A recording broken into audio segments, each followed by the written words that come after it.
Hey, YouTube, I'm back in the video, and today I'm going to talk about how the Boston Celtics could win the NBA Finals. Now, I know the Golden State Warriors are actually probably the better team. No, they are the better team, have the better roster, but I mean, I'm going to be giving some reasons why I think the Boston Celtics could actually win the NBA Finals, because a lot of people have them as favorites to come out of the East and make it to the Finals, and Kyrie Irving himself said that he thinks that they can compete and beat the Warriors in a 7-game series.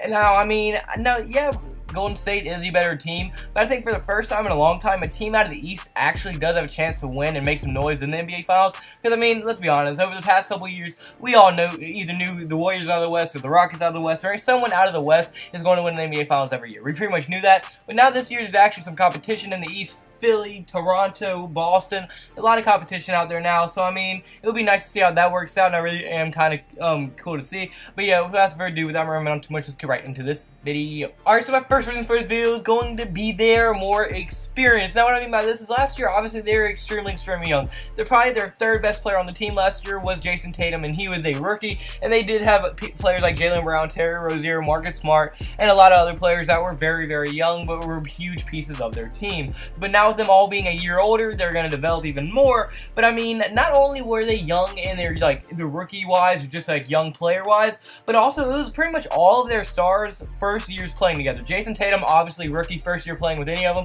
Kyrie, first year playing with Al Horford. Gordon Hayward, first year playing with Kyrie and Al Horford, and Jason Tatum, obviously. So I mean, they were very young, didn't have much chemistry going into the year, and yeah, and it didn't help that Gordon Hayward thing got hurt, and they had to completely construct a new game plan right after the first game of the season. So I mean, that didn't help them much at all. And I mean, we just saw that they were too young to make the NBA Finals. I mean, LeBron ate Jason Tatum alive. Now, I'm not saying Jason Tatum did bad, but I mean, LeBron obviously was winning the matchup. But I mean, I know he's LeBron on a rookie, but still, LeBron was eating him alive. Like, in Game 7 at Boston, they were beating them pretty bad. So I mean, I have to say that one of their biggest flaws was not even their fault, but it was because they were way too young. And I mean, now obviously that's not on them, and it's actually a good thing that they're that successful and young. But I think with one more year of experience under the belt, they're going to be even better. And kind of like Jason Tatum, Jaylen Brown's also going to be even better, as I mean, he's going to be stronger, more explosive, and he's going to start coming into his own. It was his second year in the NBA, or first, I'm not sure. I'm pretty sure it was his second year in the NBA. Jaylen Brown, I mean, he had a huge improvement in his sophomore year, and I just expect him to develop even more, so Jaylen Brown's going to be better. But then you have someone like Terry Rozier, who proved himself in the playoffs that he can get a heavy load of the offense, and they'll be able to balance out Kyrie's minutes with Terry Rozier's minutes a lot more than they did last year, because Terry Rozier was able to prove himself. Then Marcus Smart, I'm pretty sure it's going to be a third or fourth year in the NBA, and I mean, he's showing that he can still be that glue guy, do all the garbage things like grab rebounds, play defense, get steals, get on the floor. He can do all the things that aren't too glamorous, but I mean, that are needed on the team, and he'll provide a very good role player on this team. And then my second reason is going to be their big three is going to be healthy. Obviously, their big three is Gordon Hayward, Kyrie Irving, and Al Horford. Well, I guess big four, because now you have Jason Tatum. But I mean, that's mainly their big three: Kyrie, Gordon Hayward, and Al Horford. I would say that's mainly their big three. And obviously, their big three was completely disrupted when Gordon Hayward decided he was going to destroy his ankle on an alley-oop dunk. Why white people shouldn't do alley-oop dunks. I'm white, by the way, but yeah, he had the season-ending injury in the first few minutes of the season, and then Kyrie obviously went out for the entire playoffs, so pretty much Horford was the only member of that big three that was able to stay fully healthy for the regular season and the playoffs, and I mean, that hurt him a lot when you're losing two of your three best players on your team, and one's Al Horford. Now, Al Horford is a good player, all-star level player, but I mean, he's not good enough to carry him to the finals, so I mean, I just don't think that, I think that hurt him a lot, and they did have the other two of their big three. I think they could have probably beat the Cleveland Cavaliers, so they would have been more experienced and everything. So assuming those injuries will not repeat themselves, that three should probably make them the best in the East by far. As I mean, yeah, I know Philly has a great team with Joel Embiid and Ben Simmons. I think one day they're going to be better than Boston just because of how great I think those two guys are going to be together. And Toronto has Kawhi, Kyle Lowry, but I just don't think anyone can compete with it. I mean, Kyrie Irving is going to be he's a top 5 point guard in the NBA, if not top 3. Some people see him as the best. So Jason Tatum, he's climbing the ladder at the 3 position, probably top 10 already. Al Horford, top 5 center, top 10 maybe. Gordon Hayward, he's even rising in the ranks of the small forward / shooting guard position. Jaylen Brown's rising. Just with that starting 5 and big 3, I just can't see any team being able to compete with them in the East. I think it'll be a good playoffs, but I just think they're so well-rounded, so all-around diverse in their way they play. I think they're all going to complement each other very well. But now my third reason is going to be their offense will be much improved.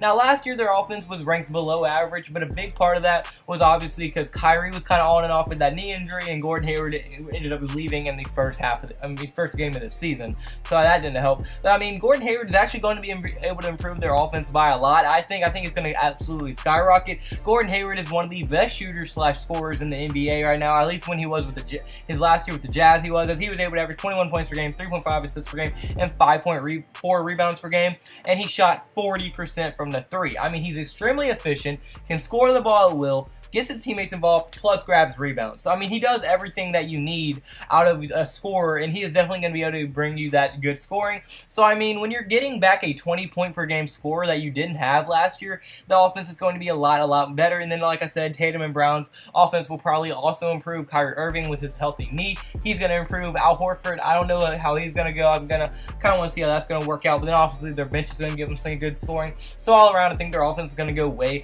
up. But now my fourth and final reason is going to be their depth. Now, one thing that's very underrated on a lot of teams is how deep they can actually go. I mean, look at it. Yes, they have a starting 5 that's beastly of Kyrie Irving, Jaylen Brown, Gordon Hayward, Jason Tatum, and Al Horford. But I mean, okay, it's safe to say that's one of the best starting 5s in the NBA.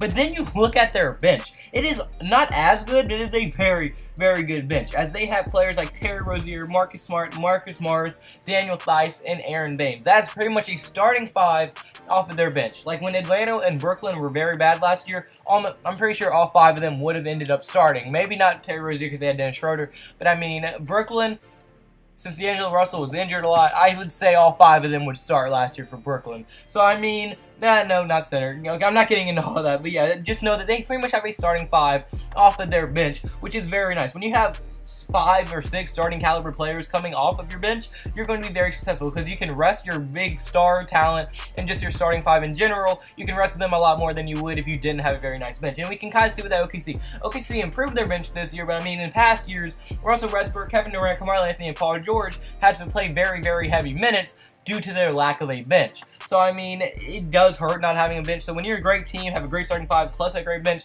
you're going to have a very successful year. But yeah, that's pretty much all the reasons I have for this video. So comment below, do you think Boston can win the NBA Finals? Do you think they will go to the NBA Finals? If not, who thinks going to win the East? So yeah, I want to hear all your thoughts and opinions in the comment section below. And if you like the video at any point, hit the like button and the subscribe button. It would mean the world to me. And like I said, after every video, I have to thank y'all. Thank y'all so much for all the support y'all been showing. We're at 858 subscribers. That is a lot of people. And I mean, we hit 800 subscribers like 4 days ago, so that's 58 subs in about the matter of 4 days, which is very fast. Can't thank y'all enough. Y'all been showing so much support on the channel, and I really cannot thank y'all enough for all this and this opportunity y'all are giving me. And I have to also thank y'all, but also I have to give praise to God. I mean, without God, none of us would be here. I wouldn't be here. I wouldn't be able to do this. I wouldn't be able to be here without anything. Like, you know, obviously He made the ultimate sacrifice, and I'm just here trying to pay Him back, spread His word, you know, entertain you guys while spreading His word and living my life through His eyes. I have to get that through every video, but unfortunately I have to make first video. So if you did like the video, point like button and subscribe button. See you tomorrow's video. Goodbye, boo. I forgot to say it. Have a blessed day. I had a blessed day, so you have a blessed day. So you need to have a blessed day. See you tomorrow's video. Goodbye, boo.